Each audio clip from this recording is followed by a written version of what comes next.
Di sebuah gang sempit di daerah pinggiran kota, berdiri sebuah toko sembako kecil yang sudah ada sejak puluhan tahun lalu. Warga sekitar menyebutnya Toko Mulia Jaya.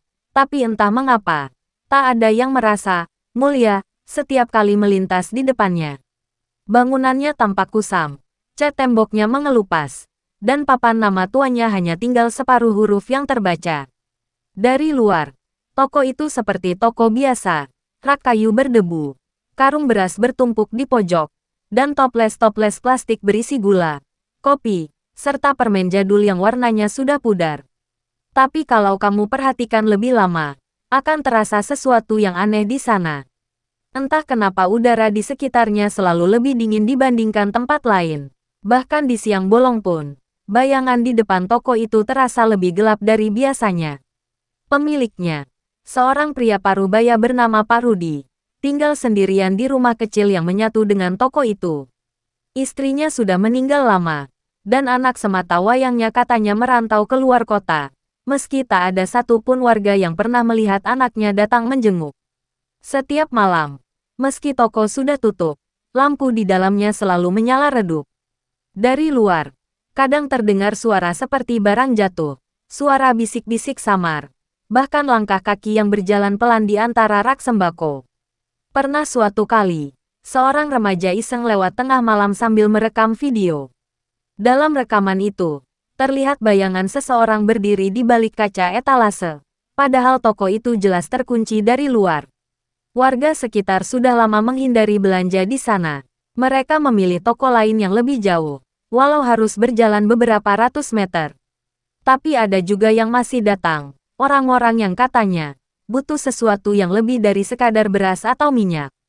Mereka datang larut malam, mengetuk pintu belakang, dan pergi dengan wajah pucat serta langkah terburu-buru.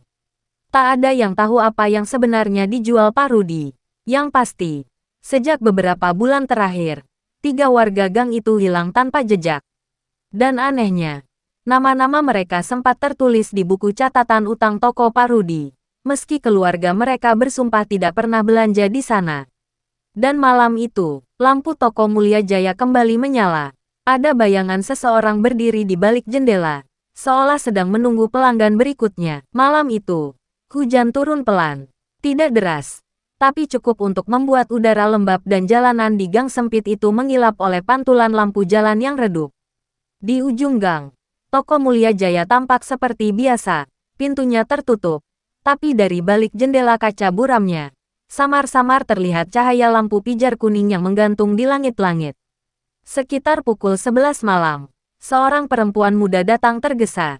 Namanya Sinta, warga baru di gang itu. Ia baru sebulan menempati rumah kontrakan kecil bersama ibunya yang sedang sakit keras. Malam itu, ibunya tiba-tiba demam tinggi, dan Sinta panik karena persediaan air mineral dan minyak kayu putih habis. Semua toko sudah tutup, kecuali toko itu. Awalnya Sinta ragu, tapi ketika dia berdiri di depan toko dan melihat cahaya di dalam, rasa takutnya kalah oleh keinginan menolong ibunya. Ia menatap papan kayu kusam bertuliskan, Toko Mulia Jaya, murah, lengkap, amanah, lalu mengetuk pintu pelan. Tok, tok, tok, tidak ada jawaban. Namun beberapa detik kemudian, terdengar suara gesekan dari dalam, seperti kursi digeser. Kemudian suara kunci berputar, pintu terbuka perlahan. Dari dalam muncul seorang pria tua dengan mata cekung dan kulit wajah yang pucat kekuningan. Ia mengenakan baju koko kusam dan celana kain yang digulung setinggi mata kaki. Senyumnya kaku, tapi suaranya pelan dan datar. Malam, nak, mau beli apa? Sinta tersenyum sopan. Air mineral sama minyak kayu putih. Pak, ibu saya lagi sakit. Pak Rudi mengangguk pelan. Ia lalu berjalan ke dalam tanpa berkata apa-apa. Langkah kakinya terdengar lambat dan berat, seperti seseorang yang menapaki lantai kayu yang berdebu. Sinta menunggu di dekat pintu, menatap sekeliling. Toko itu tampak lebih sempit dari yang terlihat dari luar. Rak-raknya tinggi, penuh barang yang tertata rapi tapi berdebu tebal. Beberapa toples plastik berisi permen terlihat lengket dan kusam, seperti sudah bertahun-tahun tidak dibuka. Ada aroma yang aneh, bukan sekadar bau lembab atau minyak goreng basi, tapi semacam campuran antara besi berkarat, dupa, dan sesuatu yang mirip darah kering. Saat menunggu, Sinta mendengar suara lain. Suara lirih, seperti seseorang berbisik dari balik rak. "Jangan, lihat ke belakang." Ia sontak menoleh. Tapi tak ada siapa-siapa. Hanya rak-rak kayu yang menjulang dan bayangan lampu pijar yang bergoyang pelan di dinding. Pak Rudi kembali, membawa 2 botol air mineral dan sebotol minyak kayu putih. Tapi sesuatu terasa janggal. Tangannya gemetar, dan di ujung jarinya ada noda hitam pekat, seperti arang atau mungkin sesuatu yang lain. "Ini, airnya dingin ya, Pak?" tanya Sinta, mencoba sopan. Pak Rudi menatapnya lama. Matanya tak berkedip. "Dingin," jawabnya pelan. "Tapi jangan diminum semua malam ini." Sinta terdiam. Tidak mengerti. Ia menyerahkan uang. Tapi Pak Rudi hanya menatap tanpa mengambilnya. "Tak perlu bayar sekarang. Bayar nanti saja. Kalau ibumu sudah sembuh." Nada suaranya datar. Tapi di balik kata-kata itu ada sesuatu yang membuat bulu kuduk Sinta berdiri.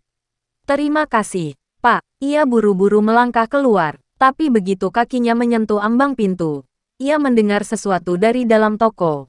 Suara napas berat, seperti ada lebih dari 1 orang di dalam.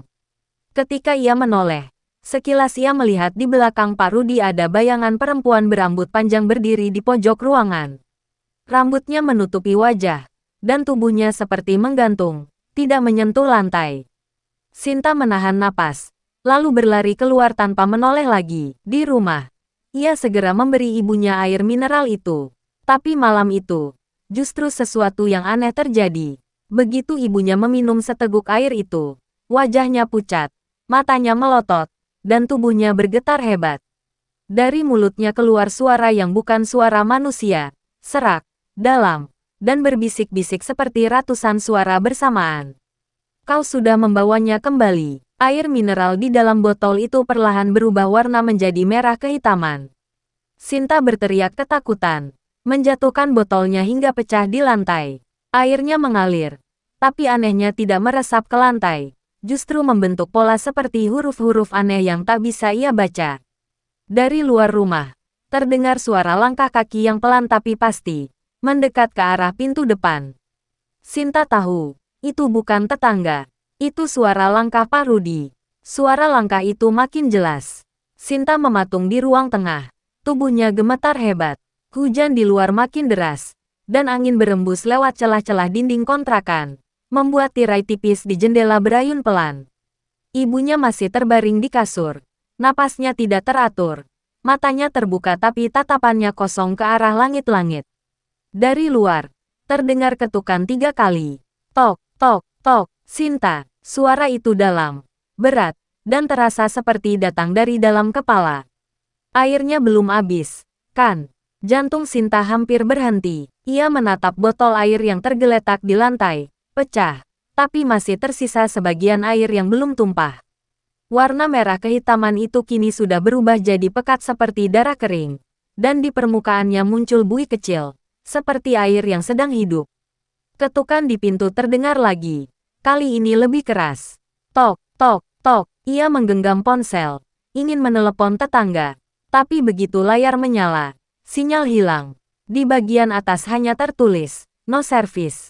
Lampu di rumahnya berkelip 2 kali, lalu padam.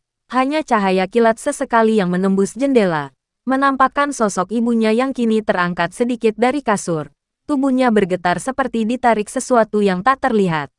"Ibu, ibu jangan." Sinta berlari, memeluk tubuh ibunya, tapi kulit sang ibu terasa dingin seperti batu. Dari mulutnya keluar bisikan pelan, "Kembalikan air itu ke toko." Setelah kata itu, tubuh ibunya lemas dan jatuh diam. Sinta menjerit, tapi tak ada yang menjawab. Semua tetangga seolah tertidur dalam dunia lain. Hujan kini turun deras, dan tanpa pikir panjang, ia mengambil botol itu, lalu berlari keluar rumah. Gang sempit itu basah dan sunyi. Lampu jalan satu-satunya berkedip seperti hampir padam. Di ujungnya, toko Mulia Jaya berdiri dengan pintu terbuka sedikit, seolah memang menunggu kedatangannya. Sinta melangkah hati-hati. Setiap langkahnya menimbulkan cipratan air. Tapi anehnya, tidak ada pantulan dirinya di genangan air. Ia baru sadar itu setelah beberapa langkah. Napasnya tercekat. Ketika ia sampai di depan toko, suara lonceng kecil di atas pintu berbunyi sendiri. Celing, padahal angin berhenti berembus. Udara di dalam toko terasa jauh lebih dingin daripada di luar, seperti udara di dalam kulkas tua. Rak-rak sembako yang tadi ia lihat kini terlihat berbeda. Beberapa karung beras terbuka, tapi isi di dalamnya bukan beras, tulang-tulang kecil, rambut manusia, dan gumpalan kapas berdarah. Toples-toples permen di rak paling atas tampak berisi mata yang sudah mengering, masing-masing menatap arah berbeda. Di pojok, botol-botol minyak goreng berisi cairan gelap, dan di dalamnya ada bayangan tangan yang bergerak perlahan, seolah melambai. Sinta menutup mulut, menahan muntah, tapi sebelum sempat berbalik, terdengar suara langkah dari dalam, langkah kaki yang lambat dan berat. Pak Rudi muncul dari balik rak beras, tapi kali ini, wajahnya tidak seperti manusia. Matanya hitam seluruhnya. Kulit wajahnya pucat keabu-abuan. Dan dari telinganya menetes cairan merah. Senyum yang ia tunjukkan bukan lagi senyum ramah, melainkan senyum lebar aneh yang memperlihatkan deretan gigi hitam dan tajam seperti paku berkarat. Kau kembali lebih cepat dari yang kukira, katanya. Suaranya menggema, berganda, seperti keluar dari beberapa mulut sekaligus. Apa yang kau lakukan dengan air itu? Sinta berteriak. Air mata bercampur hujan. Pak Rudi tertawa kecil. Air itu bukan untuk diminum. Nak, itu untuk menjemput. Menjemput siapa? Pak Rudi menunduk sedikit, mendekat, dan berbisik di telinganya. Yang kau sebut ibu itu, sudah bukan manusia sejak 3 hari lalu. Sinta terbelalak. Langkahnya mundur spontan. Kau bohong. Tapi tiba-tiba, dari belakang rak, muncul suara lirih, suara yang ia kenal betul. Sinta, nak, Sinta menoleh. Di sana, berdiri sosok yang menyerupai ibunya. Tapi tubuhnya kaku, kulitnya pucat kehijauan, dan matanya kosong. Dari bawah kakinya menetes air hitam pekat, merembes ke lantai dan bergerak seperti akar yang hidup. Sinta menjerit, ia melempar botol air ke lantai. Botol itu pecah, dan air merah di dalamnya langsung menyebar, mengalir ke setiap sudut toko. Tapi bukannya lenyap, cairan itu justru muncul dari rak-rak, menetes dari toples, karung, dan bahkan dari dinding. Toko Mulia Jaya bergetar, lampu di langit-langit pecah satu persatu, dan dari bayangan yang terbentuk di dinding, muncul wajah-wajah samar, puluhan, mungkin ratusan. Semuanya menatap ke arah Sinta dengan mata kosong dan mulut terbuka. Itu pelanggan-pelanggan yang utangnya belum lunas, bisik Pak Rudi. Mereka tak pernah membayar dengan uang. Tiba-tiba, tangan-tangan hitam keluar dari lantai, menarik kaki Sinta, menggenggam kuat, dingin, dan licin seperti lendir. Ia menjerit, berusaha melepaskan diri, tapi semakin ia melawan, genggamannya semakin kuat. Lepaskan aku, kau datang, maka kau jadi bagian dari mereka, kata Pak Rudi tenang. Toko ini tak menjual sembako, Sinta, tapi jiwa-jiwa yang lapar. Sebelum Sinta sempat berteriak lagi, semuanya menjadi gelap. Hanya suara gemericik air yang terdengar, seperti seseorang sedang mencuci sesuatu di ember besar. Pagi harinya, warga menemukan toko itu tertutup rapat. Tak ada tanda kehidupan. Tapi dari celah pintu, tercium bau anyir yang menyengat. Ketika polisi datang dan membuka pintu, rak-rak toko tampak bersih, tapi di dinding belakang tertulis dengan cat merah. Mulia Jaya, harga jiwa tetap murah. Dan di meja kasir, ada buku catatan utang. Di halaman terakhir, tertulis nama baru dengan tinta segar. Sinta, lunas. Pagi itu, hujan sudah berhenti, tapi gang tempat toko Mulia Jaya berdiri masih basah dan sepi. Tak ada satupun warga yang berani mendekat sejak malam tadi. Beberapa orang bilang mereka mendengar suara perempuan menjerit dari dalam toko, diikuti oleh suara benda pecah dan bau aneh yang datang bersama kabut tipis. Sekitar jam 9 pagi, 2 petugas kepolisian datang, Bribka Arif dan Bribtu Jono, dikirim setelah laporan warga tentang bau busuk dari toko tersebut. Saat mereka tiba, udara di sekitar toko terasa lebih dingin dari biasanya. Bahkan napas mereka membentuk uap meski matahari sudah tinggi. Kau ngerasa gak, John? Kata Arif, menggigil. Kayak ada yang ngawasin dari dalam. Jono hanya mengangguk. Matanya terpaku pada papan toko yang huruf-hurufnya mulai terkelupas. Papan itu kini hanya terbaca. Toko M, A, J, ya. Huruf yang hilang seperti digerogoti sesuatu. Pintu toko terkunci. Tapi kaca jendelanya buram oleh sesuatu yang lengket. Arif mengusap sedikit. Lalu menatap ke dalam. Ia langsung mundur. Astaga, ada darah di lantai. Mereka memaksa masuk. Bau anyir langsung menyeruak, kuat, tajam, seperti darah dan sesuatu yang busuk lama. Lantai toko kotor, tapi ada jejak kaki basah yang menuju ke arah belakang, ke gudang. Kayak ada yang baru lewat sini, gumam Jono. Rak-rak toko masih berdiri, tapi banyak yang roboh. Karung-karung beras terbuka, dan di beberapa karung, mereka menemukan potongan kain, rambut panjang, dan benda kecil mirip gigi manusia. Arif menelan ludah. Ini bukan tempat jualan biasa. Mereka berjalan ke belakang, melewati ruang kasir yang penuh dengan kertas dan catatan. Di atas meja, mereka menemukan buku besar dengan sampul kulit tua berwarna hitam. Halaman pertama berisi daftar nama dan angka utang, tapi beberapa nama dicoret dengan tinta merah. Namun di halaman belakang, tertulis sesuatu dengan tulisan tangan berbeda. Goyah, seperti ditulis dengan darah. Jika utang tak dibayar, jiwa akan tinggal di bawah. Arif menatap Jono. Di bawah, maksudnya ruang bawah. Mereka mencari-cari dan akhirnya menemukan pintu kayu kecil di lantai gudang, tertutup karung-karung tepung. Saat dibuka, udara dingin menyeruak, dingin yang bukan berasal dari udara biasa, tapi seperti embusan dari tempat yang tidak seharusnya terbuka. Tangga kayu tua menurun ke bawah. Gelap, mereka menyalakan senter dan perlahan turun. Tangga berderit setiap kali diinjak. Bau lembab bercampur amis makin kuat. Dinding di sisi tangga dipenuhi coretan tangan. Ada bekas kuku yang menancap, darah yang sudah mengering, dan tulisan samar-samar seperti, "Kami masih lapar, tolong keluarkan kami." Pak Rudi bohong. Langkah mereka akhirnya sampai di dasar. Ruang bawah tanah itu sempit tapi panjang. Cahaya senter menyorot beberapa meja kayu besar. Di atasnya tergeletak botol-botol air mineral tanpa label. Di dalamnya, ada sesuatu yang bergerak pelan, seperti bayangan manusia dalam ukuran kecil, berenang di dalam cairan merah gelap. "Ini, apa ini?" bisik Jono. "Jangan disentuh," jawab Arif cepat, tapi matanya tak bisa lepas dari satu botol yang berbeda. Botol yang di lehernya terikat kertas lusuh bertuliskan, "Sinta." Arif mendekat perlahan. Di dalam botol itu, terlihat jelas wajah seorang perempuan muda dengan mata terbuka lebar, seperti menatap ke arah mereka dari balik air. Tiba-tiba, matanya bergerak. Botol itu bergetar, lalu pecah. Cairan merah tumpah ke lantai. Tapi anehnya, tidak menyerap, justru mengalir membentuk lingkaran. Dan dari tengah lingkaran itu muncul tangan pucat yang mencengkeram kaki Jono. "Lepaskan!" teriak Jono panik. Ia menembak ke bawah. Tapi setiap peluru yang keluar malah membuat dinding bergetar, seolah tempat itu hidup. Dari dalam kegelapan muncul suara langkah kaki pelan, lalu suara seret, seperti sesuatu yang diseret di lantai. "Ada yang datang," bisik Arif. Napasnya berat. Dari ujung ruangan, sosok Pak Rudi muncul. Tapi kali ini tubuhnya sudah tidak utuh, sebagian wajahnya meleleh. Matanya hanya satu yang tersisa, dan kulitnya tampak seperti lapisan lilin yang menetes.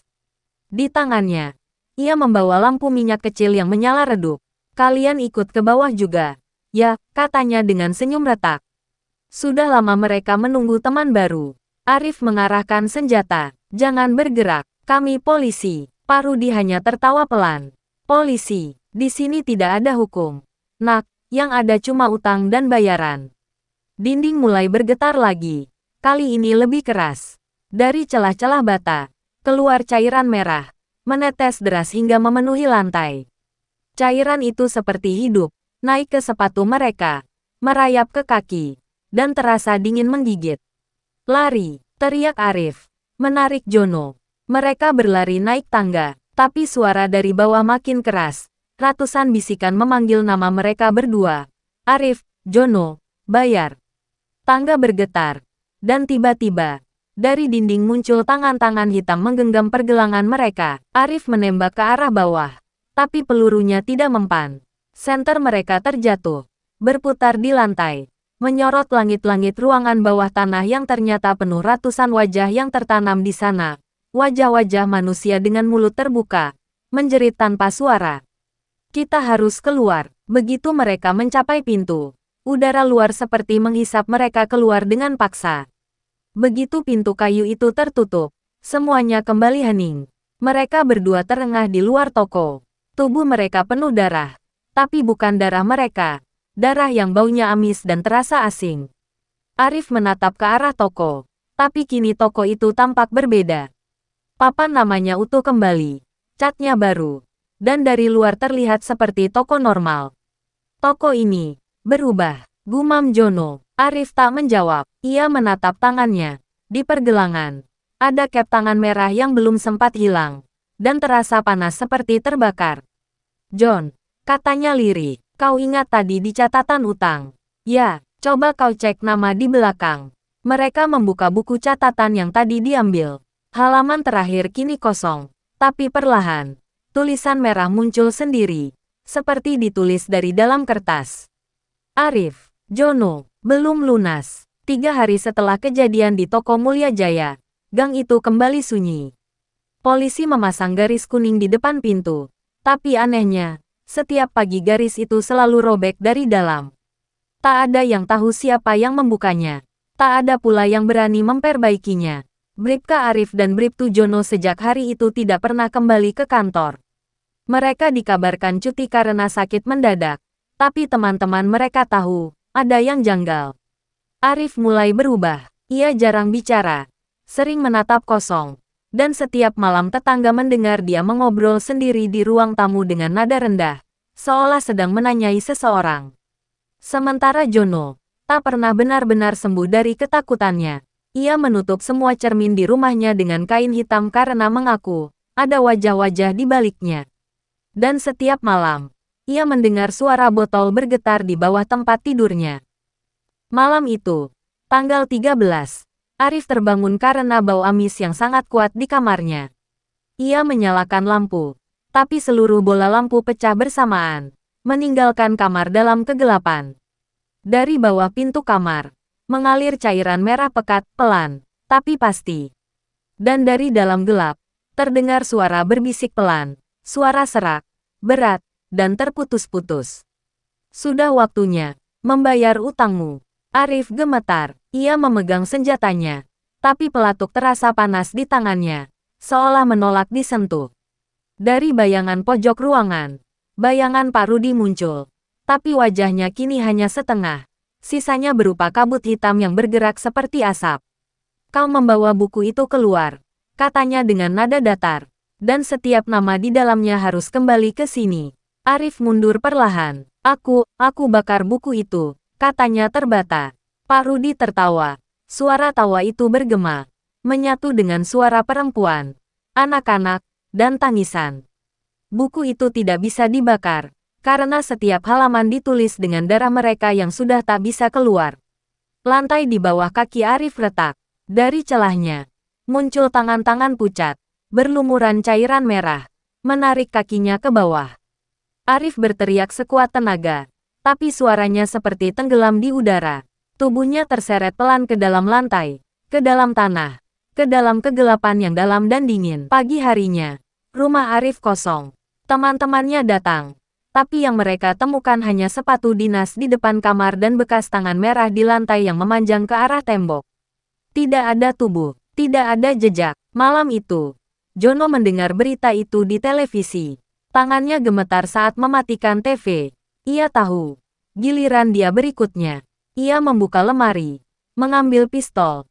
Tapi sebelum sempat mengokang pelatuk, ia melihat bayangan seseorang di kaca jendela. Bayangan itu berdiri di luar, di bawah cahaya lampu jalan. Rambutnya basah, wajahnya pucat. Itu Sinta. Matanya menatap lurus ke arah Jono. Tapi ketika Jono berkedip, wajah itu lenyap, berganti dengan tulisan yang tergores di kaca jendela dari dalam. Utang harus dibayar. Jono berlari keluar rumah menuju gang tempat toko itu berdiri. Ia berteriak memanggil nama Arif. Memanggil siapa saja. Tapi hanya suara langkah sendiri yang terdengar menggema. Ketika ia sampai di depan toko, toko itu sudah terbuka. Lampu di dalam menyala terang, dan suara lonceng di pintu berbunyi pelan, cling. Rak-rak toko terlihat rapi seperti baru. Tak ada darah, tak ada bau, tak ada karung terbuka. Tapi di balik meja kasir, ada buku hitam itu, terbuka di halaman terakhir. Dengan tangan gemetar, Jono melihat tulisan baru muncul pelan-pelan, seperti tinta yang meresap dari balik kertas. Bribtu Jono, lunas. Dan dari rak belakang, suara seseorang memanggil pelan. Selamat datang kembali, nak. Jono menoleh, tapi yang dilihat bukan Pak Rudi, melainkan puluhan orang berdiri di sana.